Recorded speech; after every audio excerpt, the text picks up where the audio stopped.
Welcome back civilisation for you में जो new topic लेकर हम लोग आए हुए हैं क्वांटिटी सर्वेयर। तो कोई भी कंस्ट्रक्शन वर्क में हम कुछ भी क्वांटिटी फाइंड करेंगे, फिर उसको रिटर्न एनालिसिस करेंगे। तो फर्स्ट ऑफ हमारा होता है क्वांटिटी कैलकुलेट करना।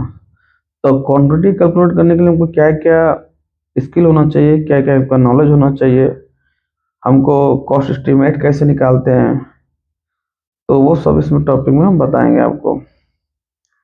ठीक है। तो क्वांटिटी ऑफ सर्वे रूल, तो क्वांटिटी सर्वे रूल अपना जो होता है, सबसे पहले अपने बीयू की बिलिंग ऑफ क्वांटिटी। तो हमारे जो टेंडर रहता है उसमें बिलिंग ऑफ क्वांटिटी क्या है उसको देखना पड़ता है। उसके बाद फिर हम आगे से क्वांटिटी कैलकुलेट करके उसको निकालते हैं। Quantity calculate for material and construction work. तो हम जो मटेरियल वर्क जो हमारे पास प्रोजेक्ट स्टार्ट हुआ है उसमें कितना हमको मटेरियल लगेगा, वो सब हम कैलकुलेट करते हैं। देन उसके बाद जब हमारा पूरा प्रोजेक्ट कंप्लीट होता है, जब बिलिंग टाइम हमको आता है, फिर वो हम क्वांटिटी कंप्लीट करके देन बिलिंग बनाते हैं, जिसको अपने एमबी बोलते हैं। फिर कॉन्ट्रैक्ट डॉक्यूमेंट। तो कॉन्ट्रैक्ट डॉक्यूमेंट का भी हम वेरीफाई करते हैं, उसके कॉन्ट्रैक्ट डॉक्यूमेंट में क्या क्या मेंशन है, क्या क्या उसका व्यू की है, क्या क्या उसका स्कोप है, वो सब हम डेली डाटा बनाते हैं। फिर रिकॉर्ड ऑफ फाइनेंशियल डाटा। तो हमारे पास रिकॉर्ड फाइनेंशियल डाटा भी अपने को बना कर रखना होता है। और डेली मटेरियल रिक्वायरमेंट, आपका पर डे का मटेरियल रिक्वायरमेंट क्या है, क्या बैलेंस है, क्या मंगाना है, ये सब आपको देखना पड़ता है। फिर कॉस्ट एस्टिमेशन। तो कॉस्ट एस्टिमेशन में भी हमको क्वांटिटी कैलकुलेट करके एस्टिमेशन भी बनाना पड़ता है। बजट मैनेजमेंट, हमारा बजट कितना है, कितना बैलेंस है, ये भी हमको टॉपिक में पढ़ना पड़ता है।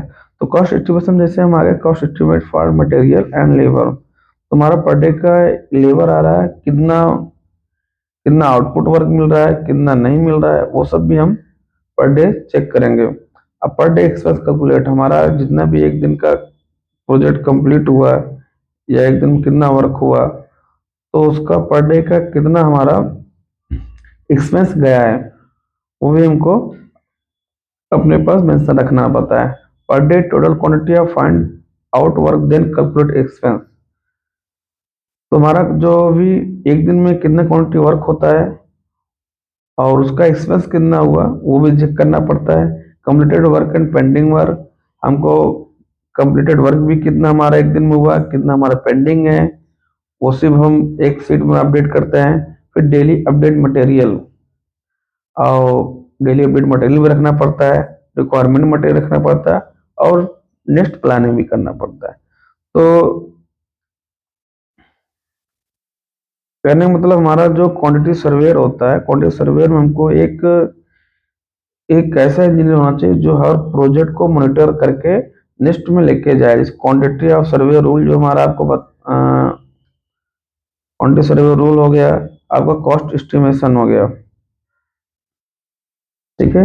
तो नेक्स्ट जो हम वीडियो लाएंगे, नेक्स्ट जो वीडियो लाएंगे हम आप क्वांटिटी कैलकुलेट कैसे करते हैं, कैसे हम फाइंड आउट करते हैं कंक्रीट का, ब्रिक वर्क का, और जो भी कंस्ट्रक्शन का वर्क रहता है, स्लैब, स्टील, ये सब हम एक एक टॉपिक में क्वांटिटी कैलकुलेट करके बताएंगे।